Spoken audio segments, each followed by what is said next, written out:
Bonjour.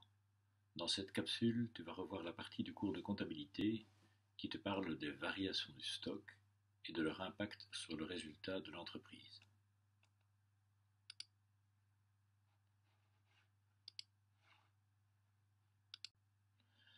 On va examiner l'évolution des stocks de l'entreprise.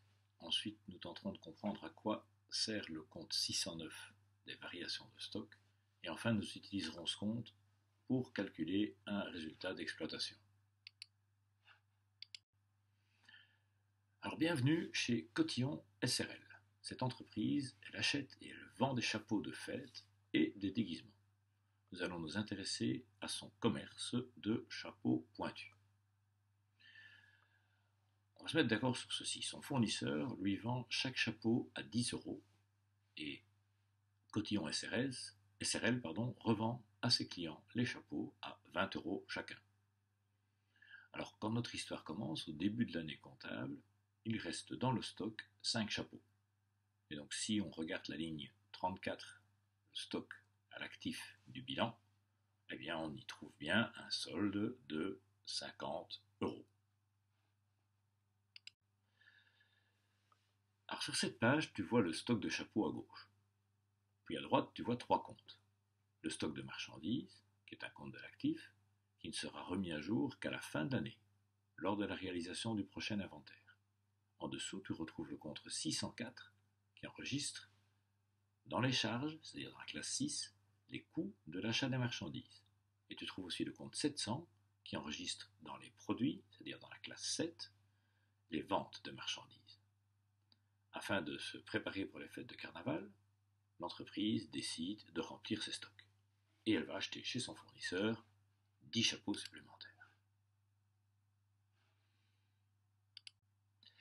Alors, pour enregistrer cet achat, le comptable va créditer la ressource, ce qui lui permet d'acheter les chapeaux, c'est-à-dire soit la banque, soit une dette à court terme, de 100 euros. 10 fois 10 euros. On ne le voit pas ici, puisqu'on ne voit pas ce compte, ni le 440, les fournisseurs, ni le 550, la banque. Mais par contre, elle va débiter le compte des achats de marchandises de 100 euros, avec le numéro de transaction qui correspond. Et nous, on va utiliser la transaction numéro 1. Comme on ne regarde ici que ces 3 comptes, eh bien, on ne voit que cette dernière partie. Pendant les fêtes de carnaval, l'entreprise vend 8 chapeaux. Ces chapeaux sortent du stock. Mais elle enregistre cette vente. Elle l'enregistre au débit du compte vente de marchandises, le compte 700, pour une somme de 8 fois 20 euros, c'est-à-dire 160 euros. Et ce sera l'opération numéro 2. Tu remarqueras que le comptable n'inscrit rien dans le compte 34, cela ne se fait qu'après l'inventaire. Et tu remarques aussi qu'il ne reste que 7 chapeaux dans le stock.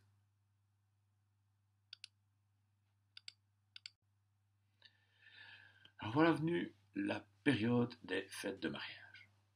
L'entreprise va encore vendre des chapeaux pour ces fêtes. En fait, elle vend 6 chapeaux pour différents mariages. Cette vente est aussi enregistrée pour 120 euros, 6 fois 20 euros, au crédit du compte 700, comme transaction numéro 3. Comme il ne lui reste plus qu'un seul chapeau et qu'elle veut être prête pour les fêtes de fin d'année, l'entreprise achète de nouveau 10 chapeaux. Elle enregistre cet achat dans son compte 604, toujours au débit. Et forcément au crédit du compte soit bancaire, soit fournisseur. Si tu regardes le stock, il est maintenant de 11 chapeaux. Il y avait 5 chapeaux au début, on en a acheté 20, on en a vendu 14, 5 plus 20 moins 14, ça fait bien 11.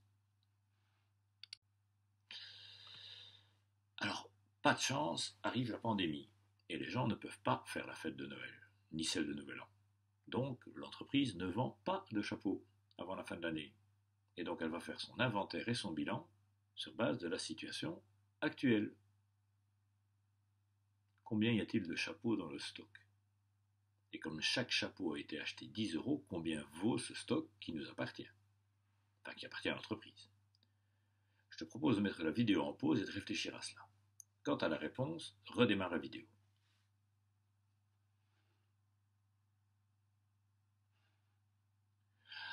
Notre stock de 11 chapeaux vaut donc 11 fois 10 euros, soit 110 euros. Le compte 34 du bilan indique 50 euros. Il manque donc 60 euros. Il faut corriger le bilan.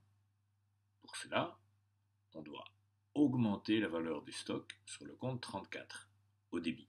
Et donc on doit inscrire 60 euros au débit du compte 34. Mais ces 60 euros que nous inscrivons au début du compte 34, c'est un emploi, l'accroissement du patrimoine de l'entreprise. L'entreprise est plus riche parce qu'elle possède un plus grand stock. D'où vient cet accroissement, cette variation positive du compte de stock? Elle vient des biens qu'on a achetés cette année-ci et qu'on n'a pas vendus cette année-ci. Des biens qui seront sans doute vendus dans le futur.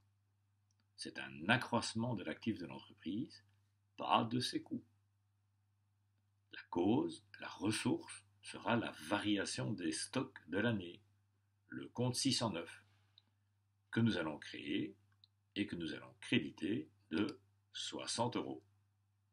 Et nous avons donc bien cette transaction avec 50 euros au débit du stock de marchandises, 60 euros au débit du stock de marchandises et 60 euros aux variations de stock.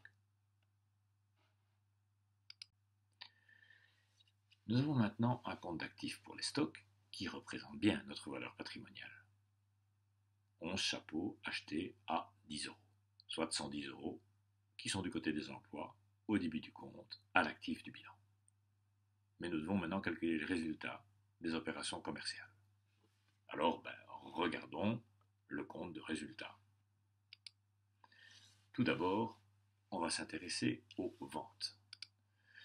Dans notre cas, on a une vente de 160 euros, une autre à 120, quand on regarde le compte 700, soit un total de 280 euros. Sur notre tableau, il ne se retrouve que dans le chiffre d'affaires. Mais combien nous ont coûté ces ventes? Alors, nous avons acheté des marchandises pour 200 euros. C'est bien ce qu'on trouve au total du débit de notre compte 604. Dans ce que nous avons acheté, il y a une partie que nous avons conservée, la fameuse variation de stock de 60 euros. Puisque nous avons conservé ces achats pour nous, ils ne font pas partie du coût de nos ventes. Donc, la partie de nos achats faite pour nous, pour accroître nos stocks, doit être retirée, déduite du coût total de nos achats, pour mesurer le coût de ce que nous avons réellement vendu. Donc la variation positive de stock de 60 euros vient en déduction, donc entre parenthèses, de nos achats. Et le coût de nos ventes est donc de 200 moins 60, c'est-à-dire 140 euros. Et donc à partir de là, on va pouvoir retirer notre bénéfice d'exploitation, 280 euros de vente, moins 140 euros du coût de nos ventes, égale 140 euros de bénéfice d'exploitation. Voilà donc qui clôture cette vidéo sur l'impact des variations de stock sur les résultats de l'entreprise. Si tu veux vérifier que tu as bien compris, je te propose un tout petit exercice. Qu'est-ce qui se serait passé si, finalement, à l'époque des fêtes de fin d'année, l'entreprise avait vendu 8 des chapeaux qui lui restaient? Quel impact cela aurait-il eu sur la variation des stocks et bien entendu ensuite sur le coût des ventes et des prestations et sur le bénéfice d'exploitation? À toi de bien regarder. Mais aussi sur le coût des ventes, n'oublie pas, sur le chiffre de vente, bien entendu. Bonne recherche.